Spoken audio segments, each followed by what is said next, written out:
आज मेरा सवाल किसी राजनीतिक पार्टी से नहीं है, ना ही किसी धर्म से संबंधित है। आज मेरा सवाल है इस देश की बेटियों की सुरक्षा का। दोस्तों, मैं बात कर रहा हूँ राजस्थान के गंगानगर की, जहाँ एक 13 साल की मासूम बच्ची के साथ 4 दिन तक होटल में रख के 32 दरिंदों ने रेप किया। और हमेशा की बात ही, प्रशासन आज भी सोया हुआ है, कल भी सोया हुआ था और मुझे लगता है आगे भी सोता रहेगा। हम वैसे बात करते हैं बड़ी बड़ी देश की महिलाओं की सुरक्षा की, बेटियों की सुरक्षा की, लेकिन वो धरातल पर कभी कुछ दिखता नहीं है।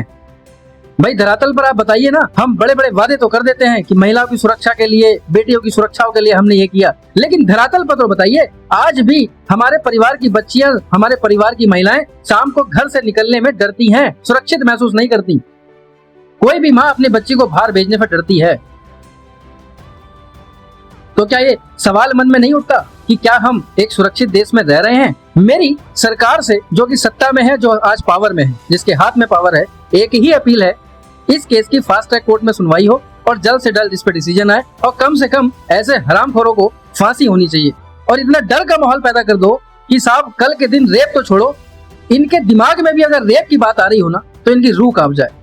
क्योंकि जिस दिन हमारी महिलाएं, हमारे परिवार की महिलाएं रात के 12 बजे भी बाहर निकलने में अगर सुरक्षित महसूस करेंगी ना, उस दिन हम कहेंगे कि हम सुरक्षित देश में जी रहे हैं। अन्यथा हम बड़े बड़े वादे करते रहेंगे, क्योंकि जब बात इलेक्शन की आती है तब साहब निकल के हर घर से नेताजी आते हैं कि हमने साहब ये कर दिया, हमने 2 साल में 5 साल में इतना कर दिया, हमने साहब इतने बड़े, हमने सारे वादे पूरे कर दिए। अरे साहब, धरातल में तो दिखाइए आपने क्या करा। आज भी आपके शहर की महिलाएं रात के 8 बजे के बाद घर से निकलने में डरती हैं। जनता से अपील करूंगा साहब कि अपने परिवार की सुरक्षा स्वयं करें, किसी पे डिपेंड होने की जरूरत नहीं है।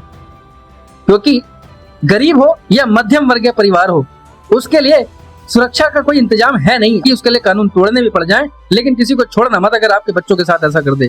अरे जरा पूछिए उस बच्ची से जिसके हाथ में किताब होनी चाहिए थी, वो कितने दरिंदों का शिकार हो गई।